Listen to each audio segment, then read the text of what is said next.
Chers étudiants de S2, on va aujourd'hui commencer les audios pour vous expliquer le reste du cours du droit pénal général. Je suis votre professeur Jamal Arbe'i.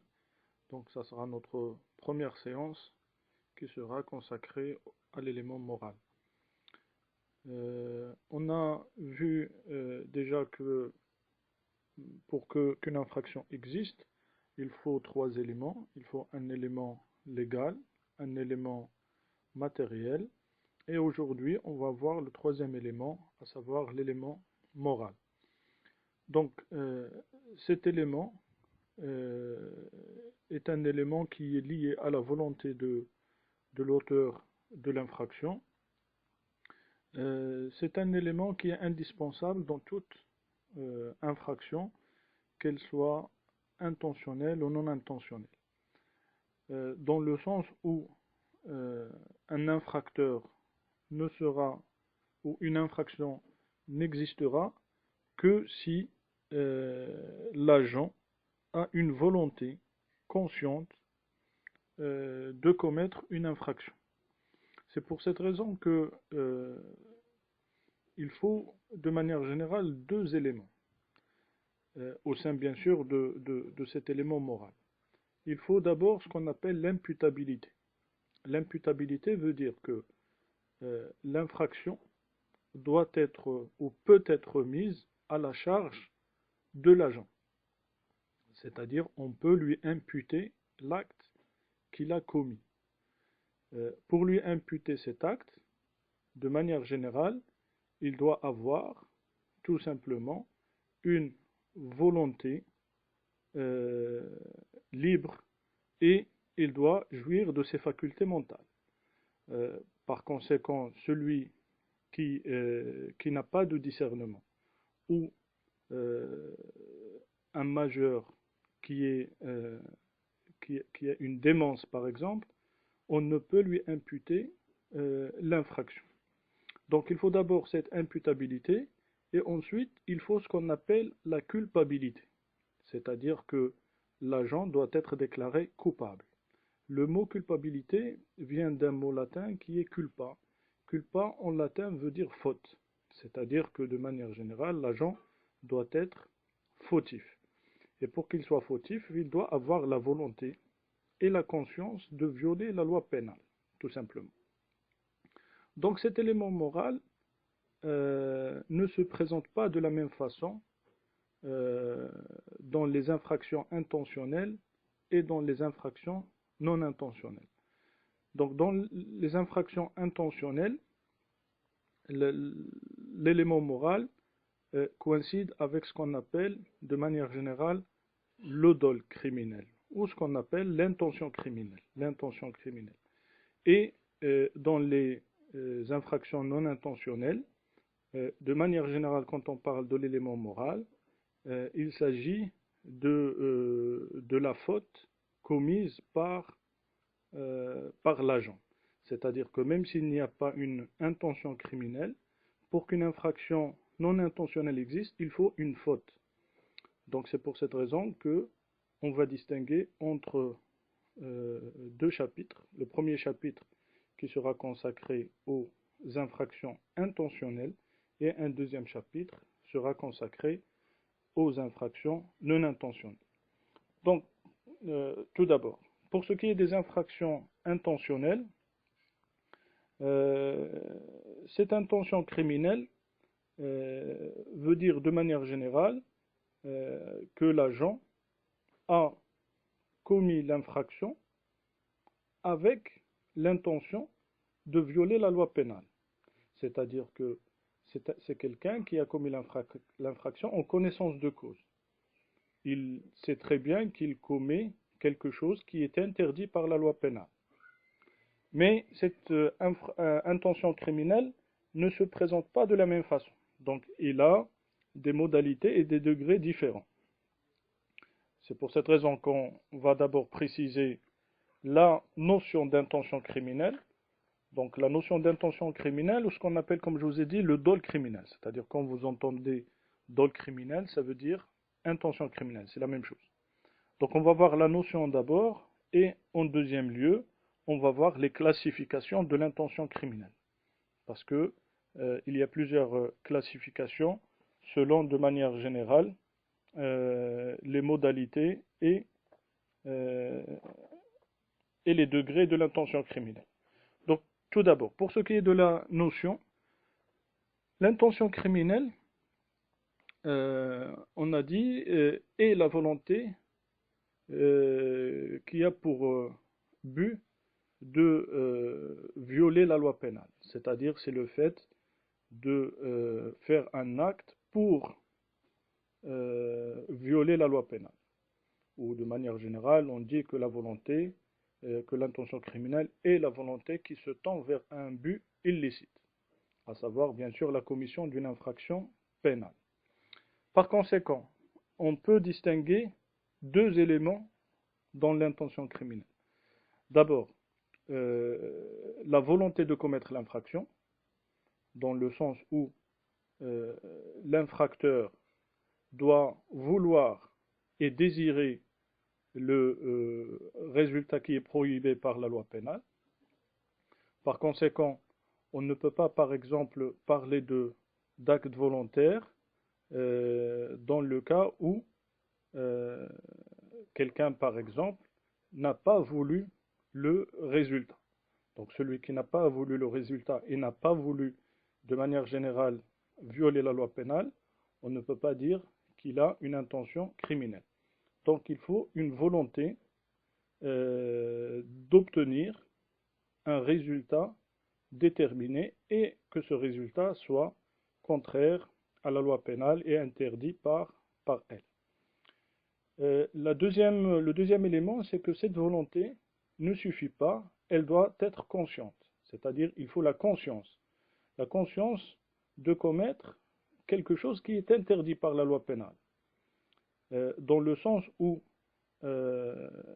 si on a une personne, par exemple, qui est frappée de démence et qui commet un acte, donc cet acte ne peut pas renfermer une intention criminelle parce que le démon n'a pas la conscience de commettre un acte qui est interdit par la loi pénale.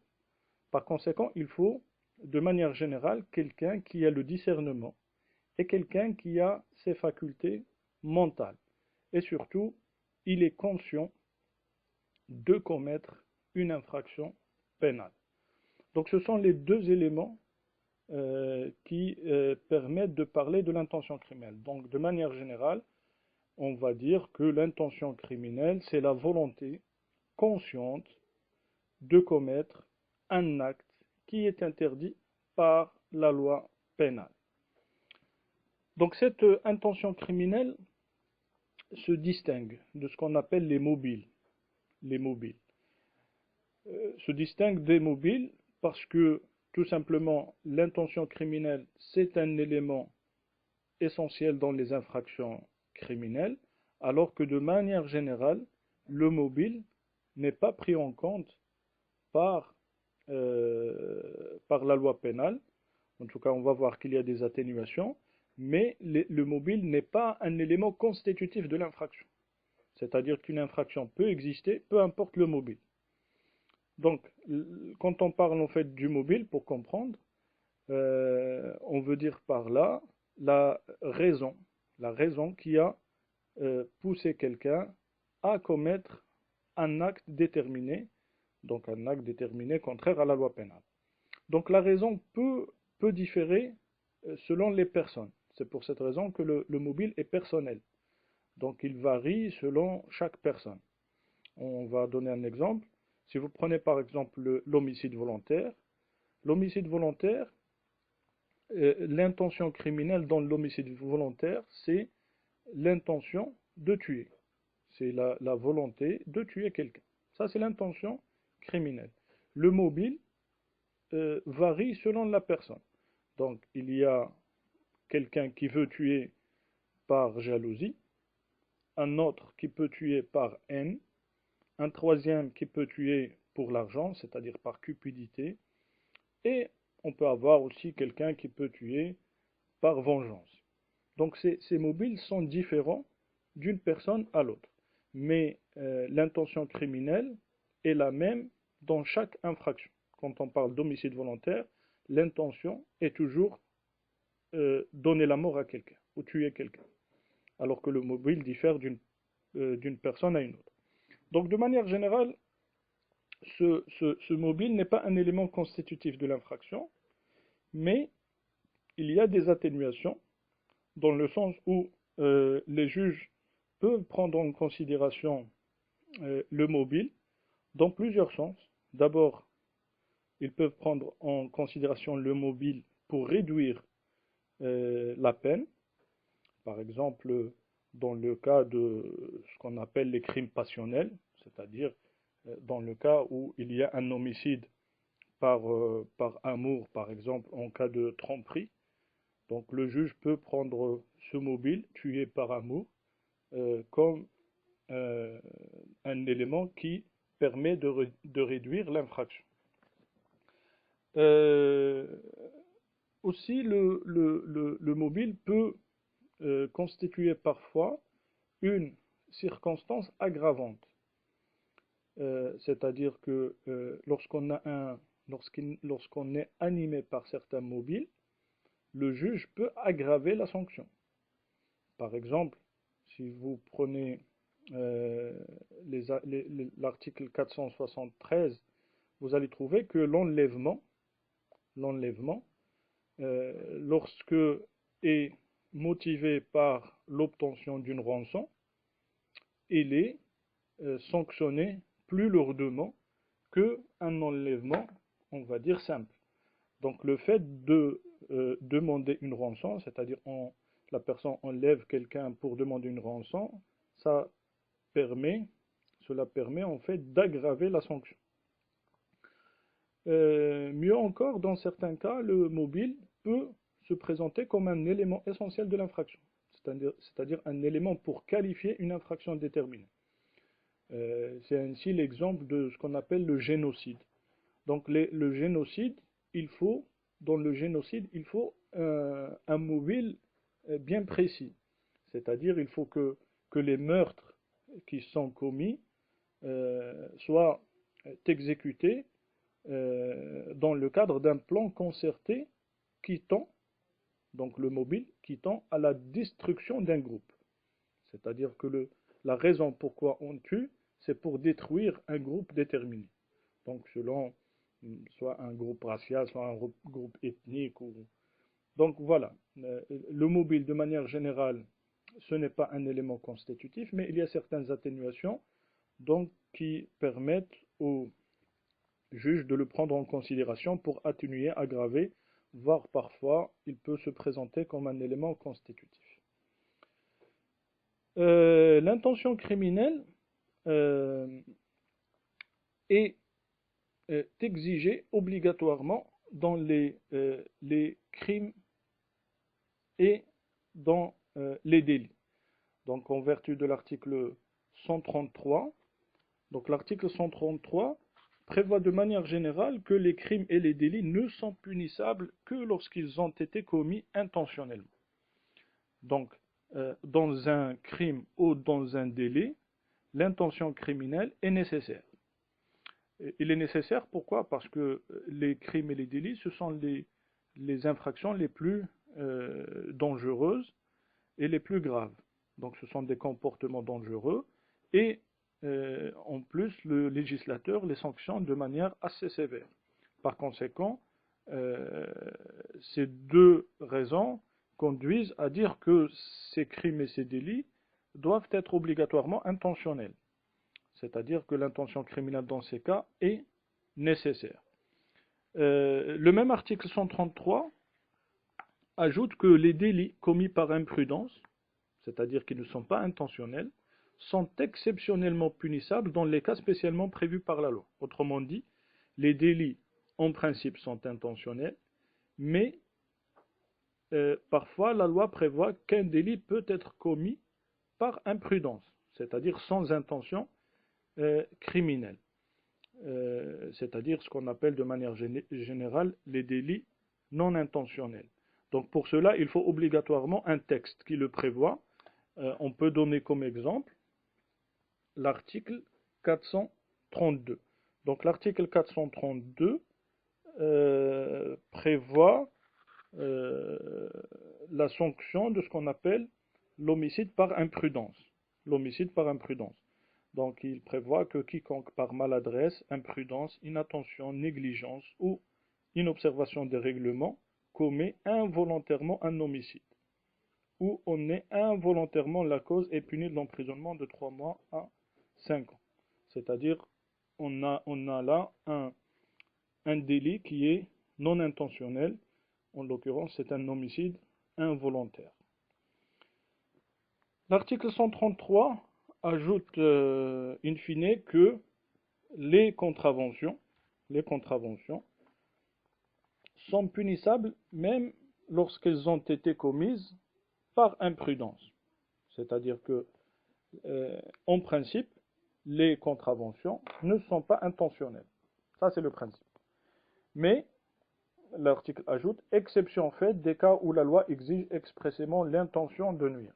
C'est-à-dire, dans certains cas, la loi prévoit une intention de nuire pour qu'une infraction, une contravention existe.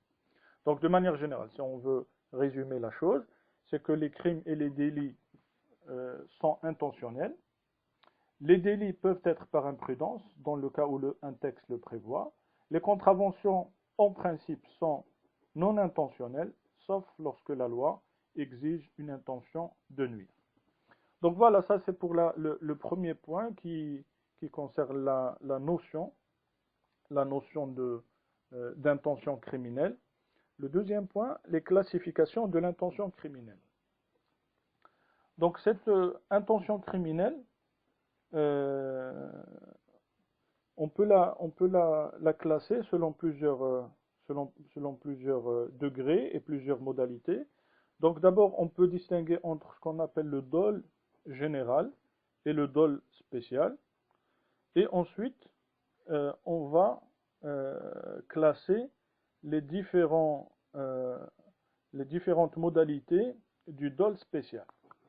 Donc d'abord, pour ce qui est du dol général, donc le dol général, de manière générale, se confond avec l'intention criminelle. C'est la volonté d'accomplir un acte illicite, c'est-à-dire qu'on sait illicite, c'est-à-dire on revient à la même chose. C'est-à-dire il faut une conscience, il faut que l'agent sache que ce qu'il fait est illicite et son acte doit être un acte volontaire. Donc c'est un élément qui doit exister dans toutes les infractions intentionnelles. Ce dol général, s'il n'existe pas, l'infraction n'existe pas, tout simplement. Par exemple, si vous prenez le vol, le dol général réside dans la volonté de violer la loi pénale, en l'occurrence l'article 505 du Code pénal qui interdit le vol. Donc ça, c'est le dol général. Si on n'a pas cette volonté de violer l'article 505, donc on n'a pas, l'infraction n'existe pas. Par conséquent, celui par exemple qui se croit à tort propriétaire de la chose dont il s'est emparé ne peut pas être qualifié de voleur.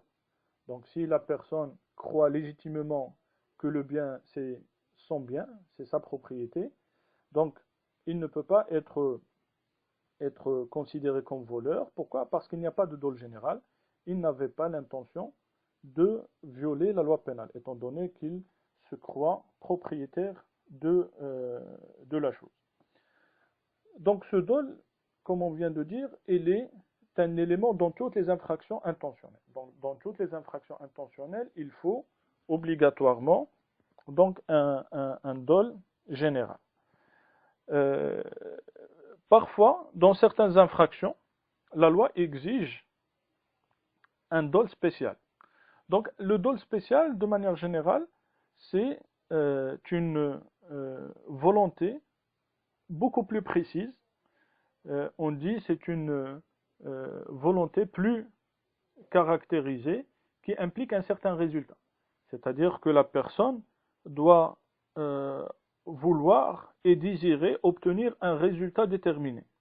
Donc c'est une intention particulière euh, qui implique le désir et le vouloir d'obtenir un résultat déterminé. Donc cette intention n'est exigée que pour c'est pour certaines infractions. Donc, par exemple, si vous prenez l'homicide volontaire, le dol spécial réside dans l'intention de donner la mort et d'obtenir la mort de quelqu'un.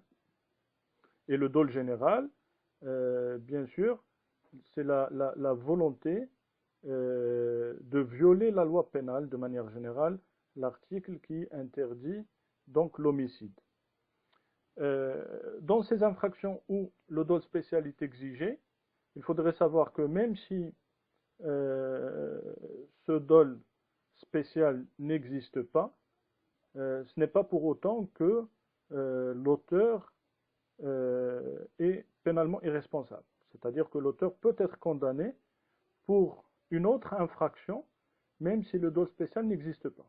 Donc si je reprends le même exemple que je viens de dire à propos de l'homicide volontaire, par exemple, si on a un auteur qui euh, donne la mort à quelqu'un, mais cette mort est non voulue, dans ce cas-là, il ne sera pas bien sûr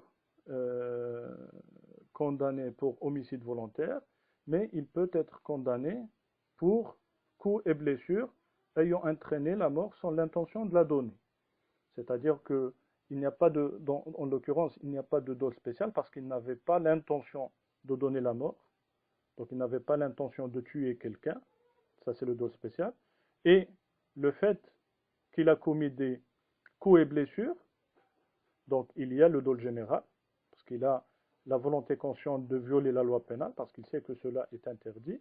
Mais le fait qu'il n'avait pas l'intention donc d'obtenir la mort de la victime, donc il n'y aura pas d'homicide volontaire, mais on aura une autre infraction qui s'appelle coups et blessures ayant entraîné la mort sans l'intention de la donner. Et bien sûr, cette infraction, il est euh, il est sanctionné d'une sanction moins grave que l'homicide volontaire. Je pense l'article 403 du Code pénal, qui dit que lorsque les blessures et les coups ou autres violences ou voies de fait portées volontairement, mais sans l'intention de donner la mort, donc voici le dol spécial dans l'homicide, l'ont pourtant occasionné la peine et la réclusion de 10 à 20 ans. 10 à 20 ans. Donc ce dol spécial a plusieurs modalités. Donc il y a plusieurs modalités dans le dol spécial. Donc on peut distinguer le dol spécial. Donc on va voir les classifications à l'intérieur du dol spécial. Donc les modalités du dol spécial sont nombreuses. On peut distinguer d'abord entre le dol simple et le dol aggravé, ou ce qu'on appelle aussi le dol prémédité. Donc cette distinction, de manière générale, a pour critère l'intensité de l'intention. C'est-à-dire, est-ce que l'intention est forte ou pas? Est-ce qu'il est prémédité ou pas? Donc le dol simple, c'est lorsque l'agent est déterminé, ou il a une volonté qui est déterminée de manière spontanée et immédiate. C'est-à-dire c'est quelqu'un qui n'a pas de manière générale réfléchi à l'avance, longtemps, à commettre l'infraction. C'est quelqu'un qui a commis l'infraction de manière spontanée et de manière immédiate. Par exemple, deux personnes se disputent et il y a quelqu'un qui a pris quelque chose juste à côté, il a donné un coup et a tué en fait la victime. Donc là, on n'a pas une préméditation, on n'a pas une délibération c'est-à-dire une réflexion, si vous voulez, longuement mûri. Donc c'est quelqu'un qui s'est déterminé spontanément, immédiatement. Et dans ce cas-là, on parle de manière générale d'un dol simple. Et donc si on applique cela à l'homicide, parce que l'homicide nous permet d'appliquer cette distinction, donc pour l'homicide, quand on a un dol simple, on est devant un homicide volontaire. Donc on appelle de manière générale le meurtre. Et le meurtre est sanctionné par la perpétuité selon l'article 392. Donc il y a la perpétuité. En revanche, le dol aggravé, ou ce qu'on appelle le dol prémédité, il implique une intention criminelle longuement mûrie. C'est-à-dire que la personne a réfléchi à l'avance pendant un temps assez important, assez long, pour commettre l'infraction. Donc le dol aggravé ou prémédité consiste en deux choses. Consiste d'abord en ce qu'on appelle la préméditation. La préméditation.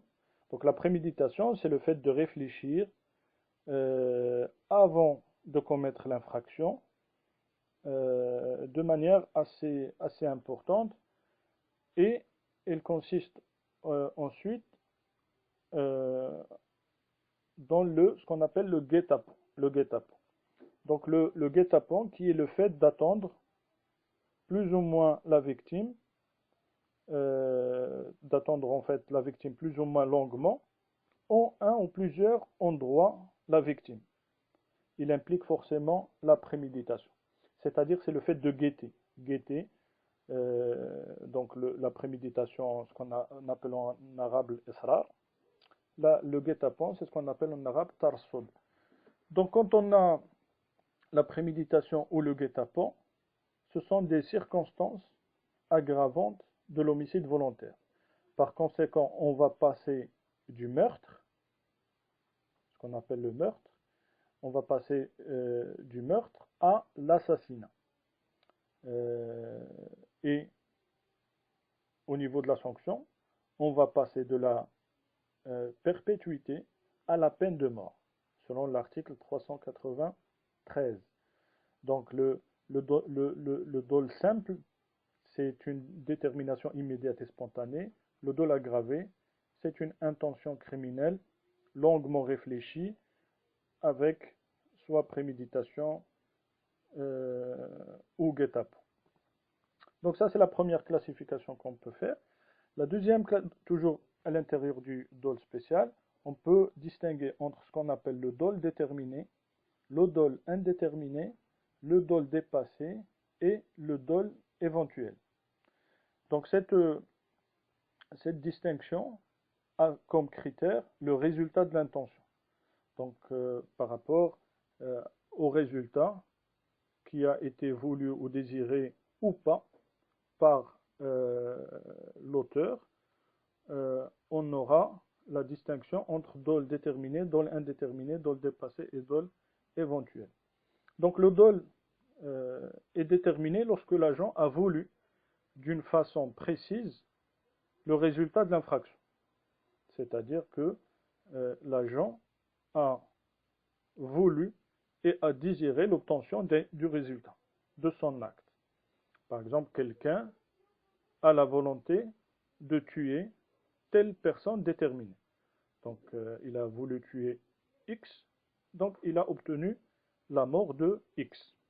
Donc là, on a un dol qu'on appelle déterminé, c'est-à-dire le résultat, il est voulu et il a été obtenu tel qu'il a été désiré. Le dol, en revanche, indéterminé, c'est lorsque l'agent n'a pas voulu le résultat atteint. Donc il n'a pas voulu le résultat, mais ce résultat était prévisible. C'est-à-dire que même si l'agent n'a pas voulu le résultat réalisé, mais ce résultat était prévisible, c'est-à-dire qu'il pouvait le prévoir. Je vous donne un exemple pour comprendre. Donc dans le cadre par exemple, les violences volontaires. Les violences volontaires. Donc dans les violences volontaires, quelqu'un qui donne des coups volontaires à quelqu'un, bien sûr, il sait que ces coups vont causer un dommage. Mais l'étendue de ce préjudice, il ne peut pas connaître exactement quelle sera cette étendue. Mais bien sûr, le fait de donner des coups volontaires vont conduire forcément à un dommage déterminé. Mais l'étendue est indéterminée. Donc le dommage, il est prévisible, mais l'étendue est déterminée. Je vous donne un autre exemple. Quelqu'un, par exemple, qui commet un attentat, par exemple, quelqu'un qui dépose une bombe dans un café. Dans ce cas-là, bien sûr, son acte, il est volontaire. Il veut obtenir un résultat, mais ce résultat est indéterminé, même s'il est prévisible. C'est-à-dire, il ne sait pas, il ne peut pas déterminer est-ce qu'il va tuer 2, 3, 4, 10, 5. Donc, dans ce cas-là, on parle de ce qu'on appelle un dol indéterminé. Donc, le dol indéterminé, ce qu'il faudrait savoir, c'est que de manière générale, est assimilé au dol déterminé. Et l'infraction, bien sûr, est intentionnelle, parce que l'acte lui-même, il est intentionnel.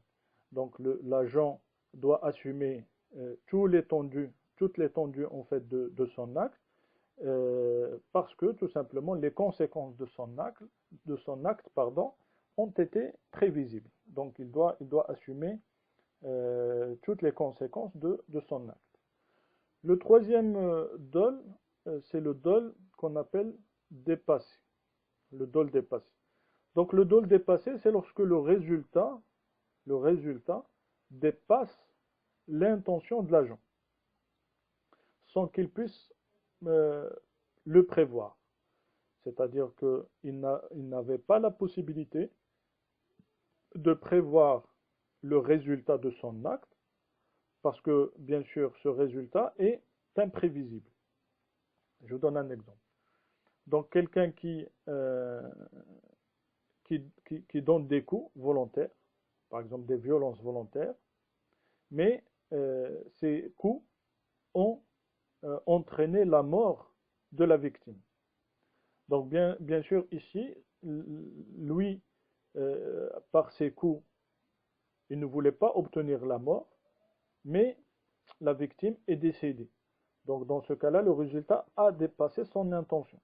Donc c'est pour cette raison que dans le code pénal, on distingue entre l'homicide volontaire et les violences volontaires ayant entraîné la mort sans intention de la donner. Donc qui ne sont pas, de manière générale, sanctionnés de la même façon. Un autre exemple pour comprendre ce dol dépassé, c'est lorsque, par exemple, quelqu'un qui donne des coups à une femme en ignorant qu'elle est enceinte et qui provoque un avortement. Donc, dans ce cas-là, en fait, bien sûr, le fait de donner des coups conduise normalement à des dommages, mais étant donné que la personne ignorait que la victime est enceinte, il ne peut pas prévoir que les coups qu'il a donnés vont provoquer un avortement.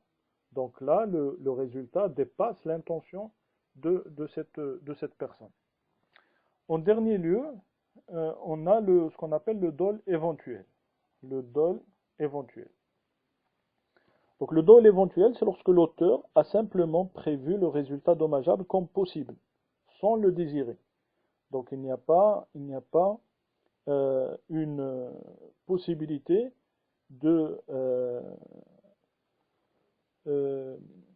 c'est-à-dire dans le dol éventuel, l'agent ne désire pas le résultat et ce résultat pour lui c'est un simple risque, c'est-à-dire il n'a pas la certitude que ce résultat sera obtenu. Mais bien sûr, le fait de commettre son acte, qui est un acte volontaire, l'agent a accepté la possibilité que ce résultat se réalise. Donc, par exemple, un automobiliste qui roule en toute vitesse, donc qui fait un excès de vitesse, il accepte la possibilité d'un accident mortel. Donc, dans ce cas-là, bien sûr, on a un dol, mais qui est un dol tout simplement éventuel, dans le sens où le conducteur ou l'automobiliste, en l'occurrence, n'a pas voulu obtenir le résultat. Mais ce résultat se présente comme un risque, comme un risque. Son acte est un acte qui est volontaire, qui est volontaire. Donc voilà, ça ce sont les différentes modalités du dol spécial. Le deuxième chapitre, donc les infractions non intentionnelles. Les infractions non intentionnelles. Donc l'élément moral est nécessaire également pour les infractions non intentionnelles. Pour ces dernières, cet élément moral se présente comme une faute. Donc comme une faute. Donc que ce soit une faute de négligence, d'imprudence, ou qu'elle soit une faute qu'on appelle contraventionnelle. C'est-à-dire que même s'il ne s'agit pas d'une négligence ou d'une imprudence. Donc c'est pour cette raison qu'on va distinguer entre ces deux situations. Donc on va voir la faute d'imprudence et de négligence, et ensuite on va voir ce qu'on appelle la faute contraventionnelle. Donc la faute d'imprudence ou de négligence veut dire tout simplement que l'agent a commis une faute non intentionnelle. Ça veut dire que l'agent n'a pas à chercher un résultat particulier. Il a commis un acte qui est contraire à la discipline, mais sans l'intention d'obtenir un résultat déterminé. Donc, dans ce cas-là, il commet une imprudence ou une négligence qui constitue un élément dans le cadre de l'infraction non intentionnelle. Cette imprudence ou cette négligence a des degrés différents, dans le sens où l'agent peut commettre une faute de négligence ou d'imprudence qu'on appelle une faute simple, c'est-à-dire dans le cas où l'agent n'a pas conscience du risque, c'est-à-dire il fait un acte mais sans savoir que son acte peut causer un dommage déterminé et peut conduire à un résultat déterminé. C'est-à-dire que l'agent de manière générale ne cherche pas le résultat et en plus il ne l'envisage même pas comme un risque. Cette faute simple a distingué de la faute délibérée. Donc dans la faute délibérée, l'agent a conscience du risque, c'est-à-dire il sait que ce qu'il fait constitue un risque. Il peut conduire à un résultat déterminé, mais il n'a pas la volonté d'obtenir ce résultat. Parce que de manière générale, si l'agent a l'intention et la volonté d'obtenir un résultat, on n'est plus dans l'infraction non intentionnelle, ça devient une infraction intentionnelle. Donc de manière générale, quand on parle de la faute d'imprudence ou de négligence, cela veut dire que l'auteur n'a pas la volonté d'obtenir un résultat déterminé. Il commet une négligence, une imprudence, de manière générale une indiscipline, volontairement, ou ça pourrait être aussi involontairement, mais sans l'intention d'obtenir le résultat réalisé. Tout simplement, la différence entre la faute simple et la faute délibérée, c'est que dans la faute simple, l'agent n'a pas conscience du risque. C'est-à-dire, il n'est même pas conscient que son acte constitue un risque et peut conduire à un résultat. Alors que dans la faute délibérée, l'agent a conscience de ce risque. Donc, il a une conscience du risque qui peut se réaliser, mais malgré cela, il commet en fait sa négligence ou son imprudence. Donc c'est cette faute d'imprudence ou de négligence à distinguer de ce qu'on appelle la faute contraventionnelle. Donc la faute contraventionnelle, de manière générale, est constituée par la simple commission d'infraction.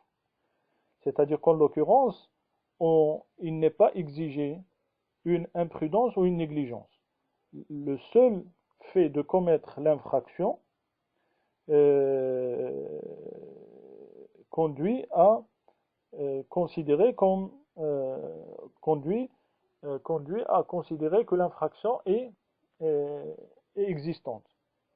Mais bien sûr, même dans la faute contraventionnelle, il faut un élément moral. Et cet élément moral se réduit à la volonté de l'agent. C'est-à-dire que celui qui a commis cette faute doit avoir une volonté libre. Par conséquent, de manière générale, quand on a quelqu'un qui est forcé de commettre un acte, on ne peut pas parler de faute contraventionnelle. Quelqu'un qui n'a pas de discernement du tout, qui n'a pas de volonté du tout, on ne peut pas parler en fait de faute contraventionnelle. Donc dans la faute contraventionnelle, l'élément moral, de manière générale, coïncide avec la volonté libre de l'agent.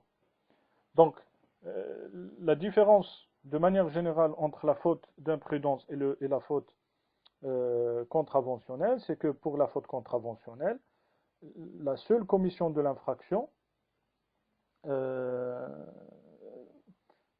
permet de déclarer que l'infraction existe, même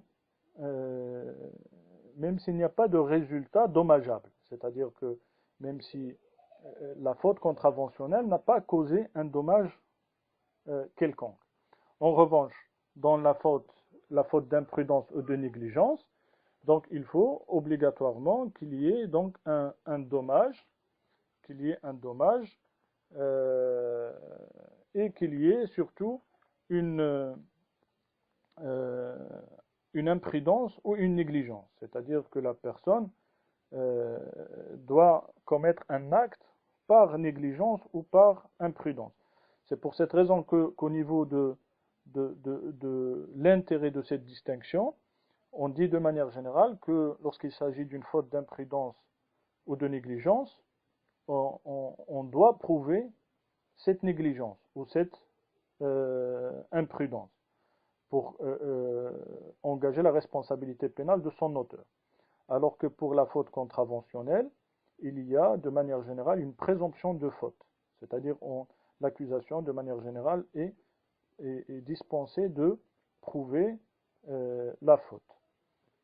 Le deuxième intérêt de la distinction, c'est que en matière de dommages, la faute d'imprudence n'engage la responsabilité de son auteur que lorsqu'elle entraîne un dommage. Alors que la faute contraventionnelle existe même si le dommage, c'est-à-dire il existe indépendamment de tout dommage. Donc il n'y a pas une obligation de prouver un dommage quelconque. Le seul fait de commettre la faute contraventionnelle engage la responsabilité pénale de son auteur. Donc ainsi se termine ce premier cours, si vous voulez. Donc je vais essayer de faire des audios un peu courts, donc par chapitre de manière générale ou en tout cas par partie cohérente. Comme ça vous pouvez en fait chaque fois écouter en fait des morceaux qui concernent en fait un chapitre déterminé de votre cours. Donc après avoir écouté l'audio, vous avez la possibilité de poser vos questions sur le groupe Facebook. Donc parce que je vais vous mettre en fait l'audio sur ce groupe-là. Donc je vous souhaite bon courage et que Dieu vous préserve.